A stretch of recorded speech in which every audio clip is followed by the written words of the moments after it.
Welcome to another internet business podcast with Tyrone Shum from the tyroneshum.com website or blog. And today I've got a really special guest here. His name's Pat Flynn. And I stumbled across Pat when I was actually chatting to Chris Ducker, but I was also known Pat just through Yaro Starik's blog as well too. And I haven't really sort of communicated or talked to him until more recently because I was just reading his blog and I got really interested in more of his stuff that I was doing. So I thought, great opportunity to get him onto the call because he's got a very much the same mindset as what we look at, and also I wanted to share with you exactly what he does and how you can also model off him too. So welcome onto the call, Pat. Thanks, Tyrone. I appreciate it. I'm looking forward to answering some questions for you and your audience today. Yeah, it's really great. I guess for the people who don't know who you are and want to find out a little bit more about you, firstly, share your story. Love to hear about how you got started and what got you started on your first blog. Sure, of course. Well, when I graduated college, I actually went to University of California at Berkeley. I studied architecture. I loved it. I got a nice 9-to-5 job after that. I really saw my whole life ahead of me, like, planning to work till I was 65, retire. Like it was all set for me. I really loved my job, but then the whole economy thing happened. I lost my job, and I was kind of at a turning point where I could decide whether to look for another 9-to-5 job or try doing business online, which I've heard so much about lately.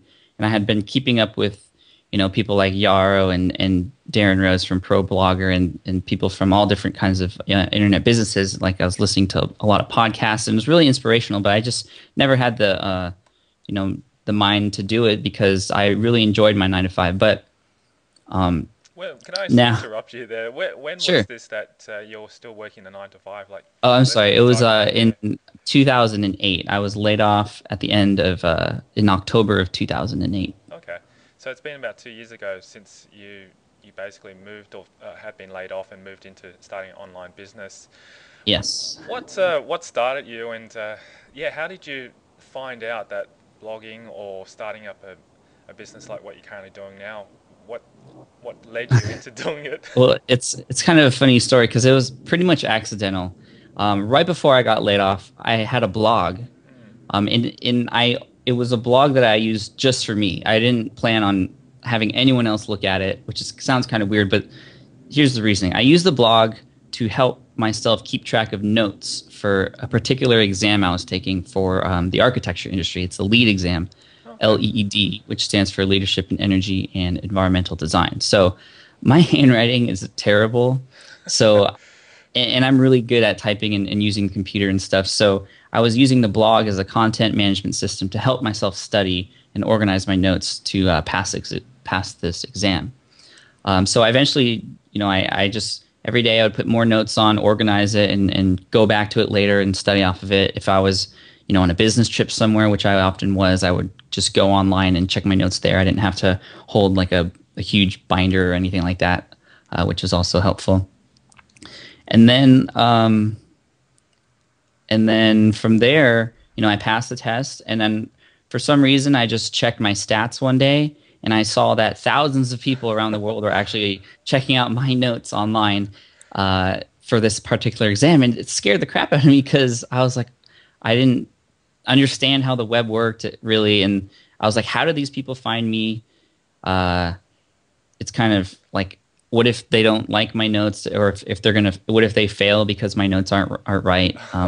But then I got a lot of inspiration from a lot of people who are doing internet business, and I was like, you know what?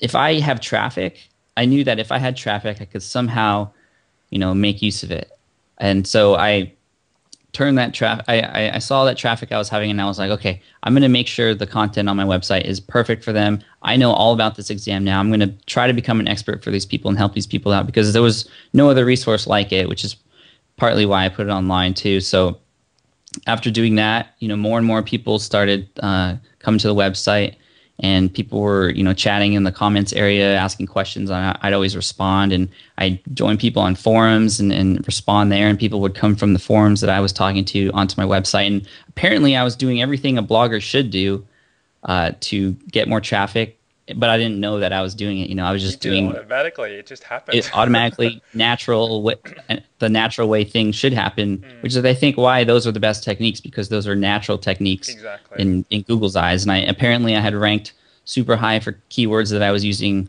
again, because I was using them in such a natural way and not, doing other techniques that you're not supposed to do. And then I had gotten laid off, and I had used that moment to think about my blog and where it was at, and I had said, okay, I'm going to try for a few months to see if I can monetize this thing. If I can't, I'm going to go back and look for another 9-to-5 job.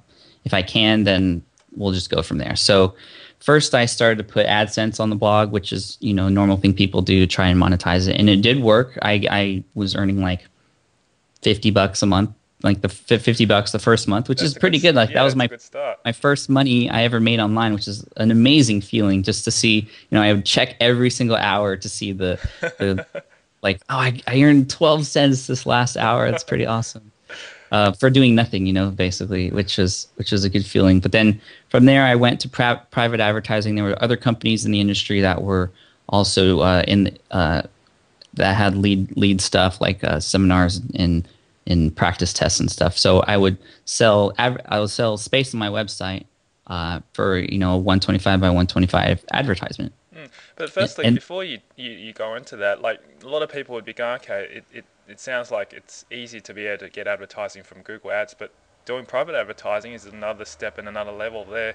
How did you approach your people to be able to get advertising? Because not everyone's knows. Well, actually, one company contacted me first because I guess they had people doing research for the websites that were ranking high in the keywords that they wanted to. So they found me first. And then once I figured out that, hey, I can rent space on my blog for people, then I went and contacted other people. What I did was I saw who was advertising on Google Ads. I saw what those companies were, and I just contacted them directly. And I said, I can rent you a nice looking banner, not just a text link or something on my site for X amount of dollars. And at first, like the first one I did was like $50 a month. And I was like, oh, this is awesome. $50. That's a lot of money to be asking someone. But then the next, like that's when I started getting into internet business and talking in forums and asking a bunch of questions. And they're like, $50 a month with that much traffic, you can get a lot more. Why don't you just try asking for 500 and see what happens? And I was like, are you crazy? That's a lot 10 times more. Yeah. I was like, no way. But I did. And then, like, wouldn't you know it, a company agreed because I guess they saw my site as a valuable hub for their type of audience. And, I was making $500 a month or a little bit more for some other ads that were on there too. So from there, I was making a decent amount of money. A lot of bloggers would be happy with, $500 to $1,000 a month. Definitely.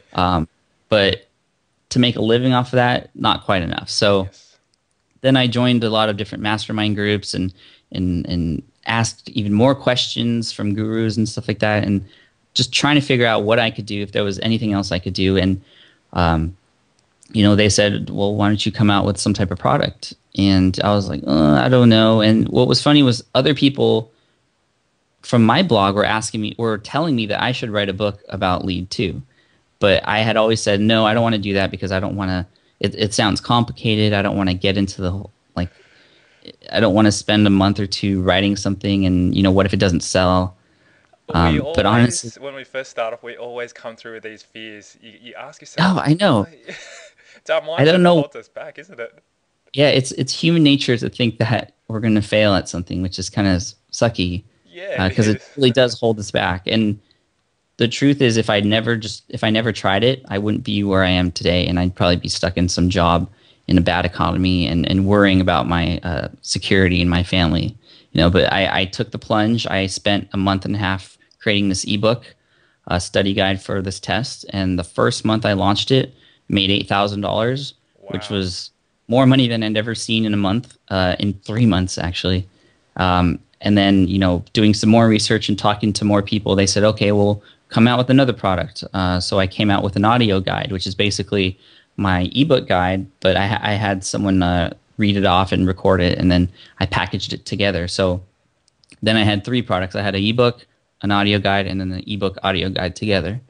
That was selling on the blog. And that first month after I launched that, I think I made $20,000. Wow. Did you And have then also a subscriber base at first to be able to launch that too, or did you just launch it out onto a blog and you had no, I people didn't know following? anything about RSS or email lists or anything like that. I just put it on the blog, put a little banner ad on top so that people would see it.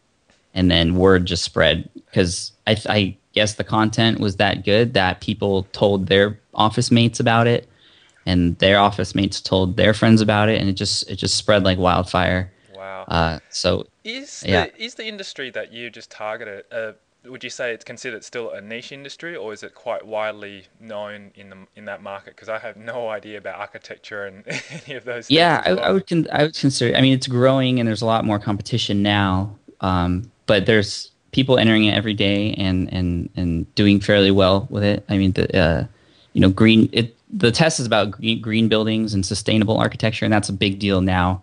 Making sure the environment's safe and people aren't overusing materials and stuff like that. But yeah, it was a growing niche at the time, and it still is.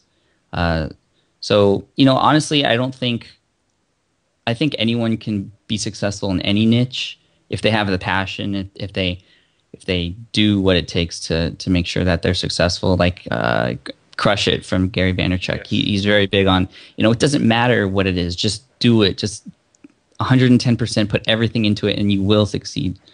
And I really truly believe in that because I think because my back was up against the wall, like I had to make this work for my family.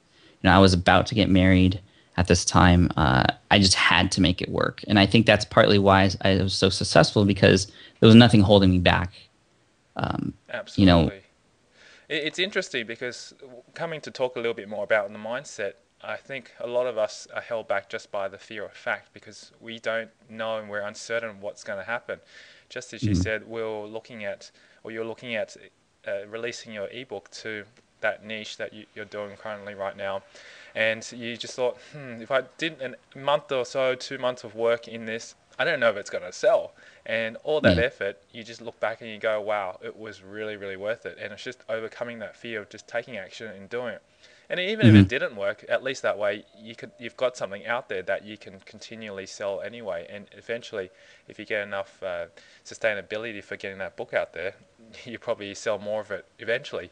So Right. And you learn from your mistakes. And honestly, the best teacher that I've had was just experience, just doing it. That's how I learned how to create blogs. Now I can create a new blog or a new website in a day, and if I wanted to, whereas before it would take me forever.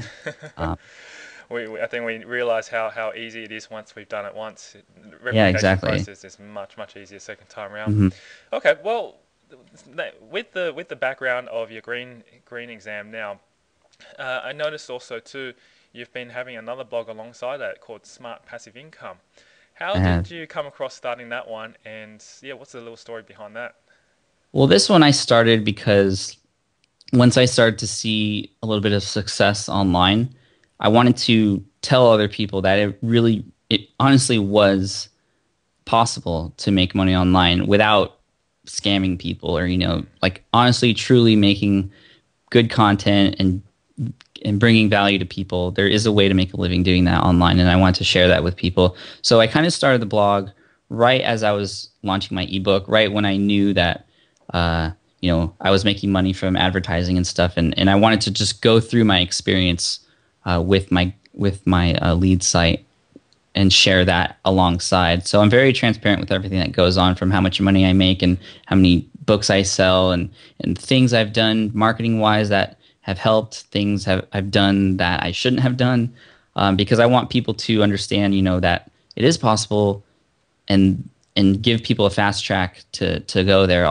And don't be confused when I say fast track, because really there isn't a fast track or an easy button to being successful online. Anyone that says they have a get rich quick, program or something, it doesn't exist. No, don't trust it. It does take work, but if you learn from the right people like I did, and you're inspired and you have passion, you can get there faster than you would if you just went in blindly. Yeah, That's what I meant by fast that track. is exactly right. And I think the key to hopping onto the fast track is to learning from successful people who've already currently done it. It won't be exactly the same journey as what the successful people have done, but the thing is that the experience that you gain and the knowledge that you gain from these guys, you can put it into your own personality, because that's what people will be looking for, is you, not really about the system that's going to be done. So, exactly. yeah, that's really good. For a smart passive income blog, I don't sell anything off of it. I have a newsletter, but I don't really promote anything on it. It's just giving away content to help people out. And I do want to eventually have like a membership website or something for that, but I don't even want to think about that until way down the road, because I don't want to, suck money. I don't want the membership website to influence the way the blog is working right now. And it's totally working. Whatever I'm doing, all I'm doing is providing good content and not being aggressive and selling anything. And I do make money off the site just by casually placing affiliate links in a transparent way, like on a resource page and within my blog posts sometimes. And I am still making money, but I think people like that because I'm not forcing them to buy anything or making them feel like they have to get something. I'm just putting it out there, and they can follow it if they want to. But yeah, exactly. That's really good, because I think people like that. They don't want to be sold on something that they're not wanting to buy, but to provide good information. And when you build out that relationship with them, I find that it's a lot easier to be able to just recommend a product or offer a product to them. And when they feel absolutely that they can afford it and also buy into a product that they know that's been recommended by you, it's a lot easier for them to follow and buy your products as well too. Yeah, I think people are getting a lot smarter these days and want to trust the people that they're going to purchase from online before anything else. Building that authority and that trust is probably the most important thing. And going back to my lead side, I think that's why I was so successful, is because I spent a good amount of time just answering people's questions and being a resource for people, earning their trust, becoming the expert, even though I really wasn't an expert and I didn't know the whole system front to back. They saw me as an expert because I was the one online, talking about it, and I had the website was mine, so they saw me as the expert. So when I came out with that product, I think that's why it kind of sold automatically. It was because I was giving away all this free content, and people were like, "Oh, this guy has so much good free content, and now he's come out with this. This must be awesome." So I think that's what drove the sales. Exactly. I think it's just that relationship, as you said. So in terms of smart passive income, the blog there, you talk a little bit more about your journey for the lead, and also how you make money online. What are some of the, say, tips that you can also give to listeners at the moment on how they can create some passive income, and what some kind of strategies, maybe 3 strategies that you could get them started on if they're looking to start creating some streams of income online? Sure. Well, I think the most important thing with passive income is you just have to find what works for you, and not necessarily copy someone else's system, but take it and mend it and make it your own. Let's say modeling someone's system. Yeah, exactly. But there's a lot of different ways to make money online. You just have to find out what works for you. Like some people I know, some of my online friends, they really enjoy affiliate marketing, so they go through Google AdWords and they purchase keywords and do all that stuff. But that's not really passive, because once you stop doing your campaigns, you're going to stop making money. So you kind of have to think about, how is it going to run automatically for you? And that's really important for me in the kind of business that I wanted to create. Was I didn't want to have to go to the post office to ship something. So that's why my ebook is an ebook, and I don't have a physical product, because I don't want to go into the post office every day or with every order. And that, some people, maybe they want to, and maybe I would make a little bit more money, but that's not the lifestyle that I want to design, and there's third-party services that I use that help me to accept payments and deliver the ebook automatically, which is, again, really helpful. So I don't have to be there whenever, in order for a transaction to be fulfilled. I could I could visit you in Australia, and I can sell books while I'm on the plane or while I'm there on vacation or something. So, maybe it's not an ebook that you're interested in. Maybe you want to create a membership website. So then you create those systems, you put content in it, you drive traffic to it, and once people are in there, you can have things be time released so that people are in there and obtaining information on a monthly or weekly basis, so that and you set up your business to do that for you. And it's all about the technology. I know you talk a lot about the iPhone and how much that has helped you and what you do. That totally helped me too. Yep, definitely. Also in regards to the iPhone, I've been dabbling a little bit with iPhone apps and trying to test that as a source of passive income as well. So, and we could talk about how the outsourcing part works later. But I have my ideas. My business partner and I, we just come up with our ideas. We give it to a developer. He creates them, and then we put it to Apple, and then we start making money. And some apps have done better than others, but it is a possible passive income stream we've seen. It's a kind of a different market. It's always changing because Apple's always coming out with new stuff. So definitely. It's a little bit. I wouldn't plan 20 years down the road based on iPhone apps, but it is another way of generating income without having to trade your hours of time for it. That's what passive income really is all about, is finding business solutions that don't require, a per hour, like you don't have to trade your time for money. And when you stop working, you stop making money. This is like you work hard and then you're done with that project and it continues to make money again and again and again for you. Yeah. When you can go on vacation if you want, or work on more passive income streams, which is what I do. Like I'm not a big traveler. I just had a kid, so we're at home all the time, but I'm constantly working on new projects. And people are always like, Pat, how is it passive income? Because you're always working so much. People always see me online and on my blog and stuff. Well, I have 4 other businesses and income streams that are automatic already working for me, and I'm trying to find more. So if I just stopped blogging and stopped doing everything, I think I could sustain myself for a good amount of time before having to worry about it. So it's exactly right. I think the thing is that people misconceive thinking that if you have passive income, it means that you don't have to work. But at the same time, if this is your passion, which I find blogging and also helping other people a passion of mine, that's why I continue to do it. It's not like that I do it because I have to. It's because I want to.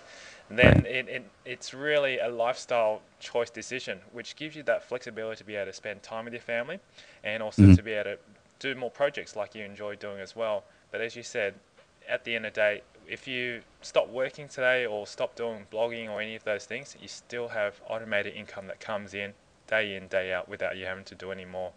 And that's really, really passive. So congratulations for that one. Yeah. Oh, thank you. Just to give you folks an idea, on my Green Exam Academy website for the lead exam, I probably put in 3 hours of work a month on that, and it generates a few thousand, $5,000 to $6,000 a month, just for a few hours of work. Because at the beginning, I'd put in 80 hours of work a week, to set it up. But now nothing, and it's just a machine right now, basically. Exactly. So actually, people might be interested in thinking, okay, you've got these systems all set up, you've got the technology as you've been talking about. Do you have other people helping you or managing the business besides your business partner that's in the iPhone apps? Do you have anyone else helping you manage the green exam or your lead exam? Do you have anybody else helping you manage your blog and all those kind of things? I do, but I don't have anyone working full-time for me. But again, if you wanted to create a passive income business and you had to have some man hours involved in order to make it work, it doesn't have to be your man hours. You can outsource it. And I know your people know all about that already. But for me personally, on my Green Exam website and on smartpassiveincome.com, I do hire out for search engine optimization and also website designers and graphic designers when I need it. So it's on a per project basis. So I have people that are kind of on call for me. So when I need something done, I just email them and then they get it done, and then I pay them for that. I find that because of the lifestyle that I want to live, I don't want to have to manage people full time. And some people are okay with that. And some people are really good at doing that and creating systems where they don't have to constantly keep telling them what to do. They have, procedures and procedure lists and stuff that they do that they can do every day. And if something happens, they already know what to do without even having to ask you, which is probably the ideal way to outsource.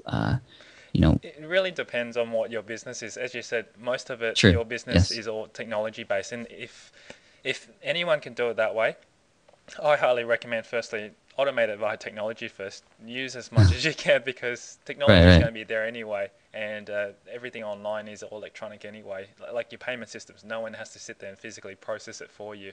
It's all done electronically or automatically. I think that's the key first, is to have it automated first in technology before you do outsource to find man hours. Like obviously handling customer support, you're not going to be able to have an automated thing to do, but if you've got the right people in place, that becomes very, very easy. So yeah, yeah. Luckily, the on my exam website, the customer service I handle, but it's only a few emails a week. If it started to get crazy, and I might have to put in ticket support systems or hire people out that would talk to these people, but luckily I haven't gotten to that point. But there's always options to automate if you need it. Absolutely. All right. Well, I know that you've been a fan of Tim Ferriss as well, because I read one of your posts going back that you went and bought 10 4-hour workweek books. Yeah, I have one right here.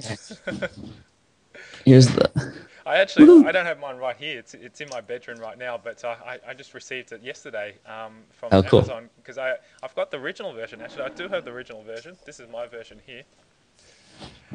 That's the original version. Yeah. Oh wow! I never saw that cover. Yeah, that's the Australian version.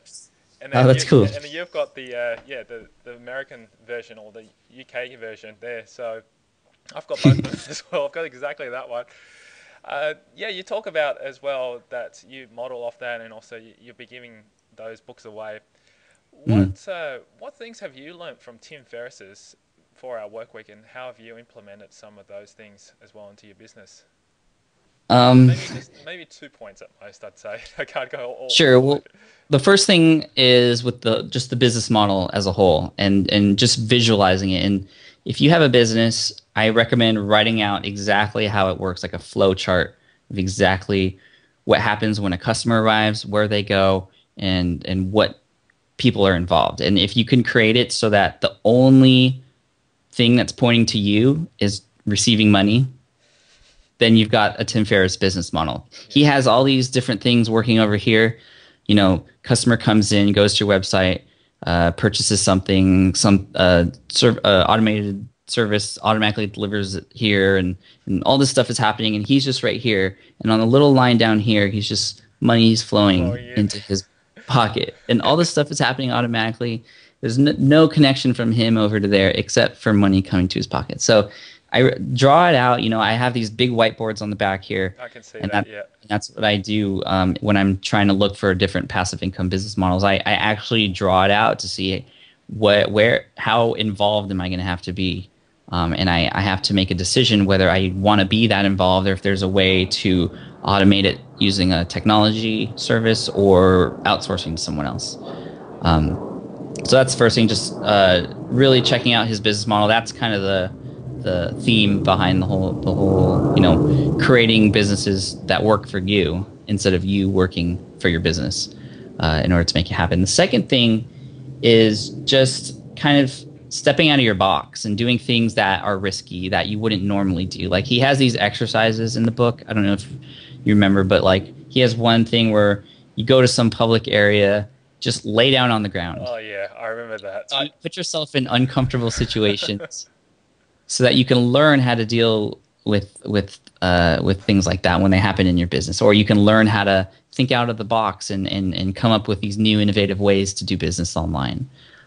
That's really important. And then the last thing has to do with email. He's really big on his emails and not checking them hardly ever.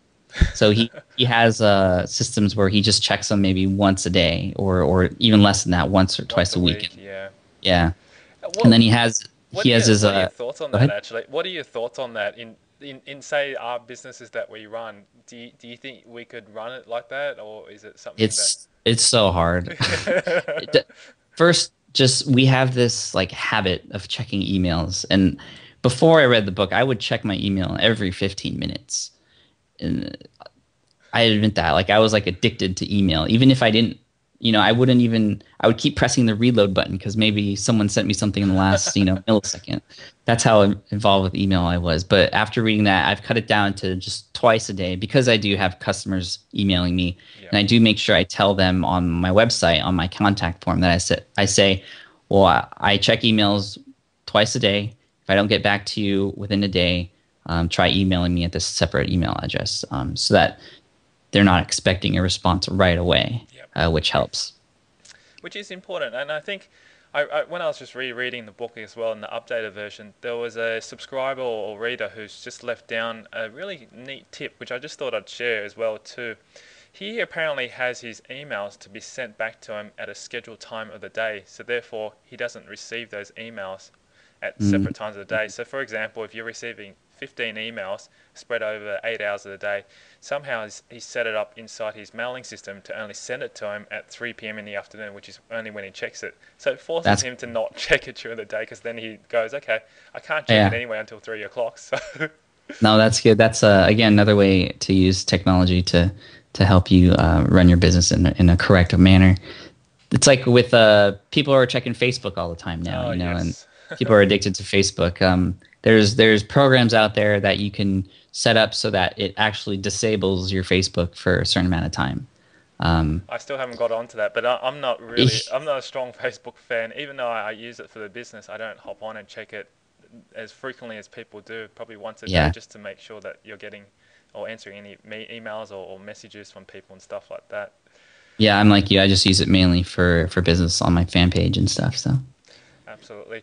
All right, well, that's really cool. One last thing, you mentioned about iPhone and your project with iPhone at the moment. How's that all going, and why was this project born in comparison to other projects that, like for example, like a membership site potentially? What got you inspired to start an iPhone app? Well, the inspiration came from a few success stories that my buddy and I heard. I don't know if you've heard the app called iFart. I'll say I haven't, because I haven't. Okay. So it sounds like a funny name. It was an app done by Joel.com, actually. Oh, okay. And it's an app that you can set to. It has like, oh God, I can't believe I'm talking about this, but there's like different kind of fart sounds. Oh, all right. And you can set it to do different things. Like you can have it so it goes off in 10 seconds. So you can set it and then place it somewhere, and 10 seconds later, the fart. Or you can have it so you can set it and put the phone down, and when someone touches it, then it farts. Or I don't know. It's kind of an obnoxious, like crazy gag app. But that came out 2007, I think, or no, 2008 or 2000. I forget when it came out, but it was making like $27,000 a day when it first came out. So he didn't actually offer it for free. He sold the app. No, he sold it for 99 cents, and it made $27,000 a day for a number of different. It was like #1 app in so many countries, and it made a lot of money. I'm sure he's made over $1 million on it already. And there's a lot of other apps out there that have the same story, and so that's kind of what got us involved. And just we were thinking about how the business model works. You put out an app, and then it makes money for you. And we were trying to see if that was, if it was really a viable passive income stream. So that's what we did in early 2009. We came out with our first few applications, and we hired someone to develop them for us. And it was a really long process, just because we were new to the scene and figuring everything out. But it's a lot of fun because we get to be creative, and we get to explore this new market, and it actually went fairly well. We didn't have any $27,000 days, but we were making a few extra $1,000 a month from our applications. And just recently, we started to come out with more. So we came out with 4 in 2009, and we just let them sit there for a while, and they were generating a couple $1,000 for us every month. And we were like, okay, well, let's go back. Yeah, it was good, not bad. And so we decided to put more out there. So just in the last month, in May of 2010, we came out with 12 new ones. Wow, that's amazing. So we hired Yeah, we hired a lot of different developers to do them all for us at the same time. Again, another benefit of using outsourcing is you can get a lot done in a short amount of time. And then that last month, we almost broke $10,000. Wow, that's amazing. Yeah, and honestly, the numbers are slowing down a little bit because I guess apps kind of have a short lifespan before they plateau. But when they first come out, you get a big boom, and then it levels off a little bit. But we are coming out with more, and we're excited to see where that takes us. Hopefully, one day one of them will be that golden $27,000 a day app. But, I think even if it doesn't, it's persistence. Once you get to that point, now that you've got the systems in place, I'm pretty sure it's easy to crank out one application after another because oh it's yeah, there. yeah, absolutely. Yeah, Well, just crank them out. one So. thing I'm curious though, as you said, it is short lifespan for apps because people are pretty quick at looking at one, and if it's not suitable, they'll just move on to the next one. Mm. How would you apply, say, an internet business model on this? How would you promote apps to get it out there even more? Because once you've got this application there, people do look at it, but don't you have to still market it to get it to certain? Yeah, our apps that have been successful have been successful because we have been putting a little bit of a marketing program behind them. So we do run advertisements. They're on the iPhone. There's a company called AdMobs, which runs just like Google AdSense or Google AdWords. You could pay to place your ad like on Google AdWords, and then you can also put in code in your application to have ads shown. It just generates the ad automatically like Google AdSense would. Yep. So we bought ads and other iPhone games out there or whatever have this code show our application, and then people click on it and download our app too. So that's one way. Not being afraid to pay for advertising is something that's important because you do have to pay a little bit.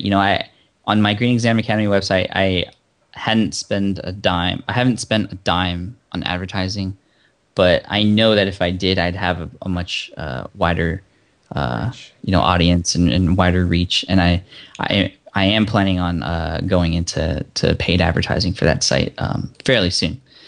Another thing is just making sure to get your application or your business or blog or whatever in front of people's eyes. You can't just create something and think that it's going to automatically blow up. You have to put it in front of people's eyes.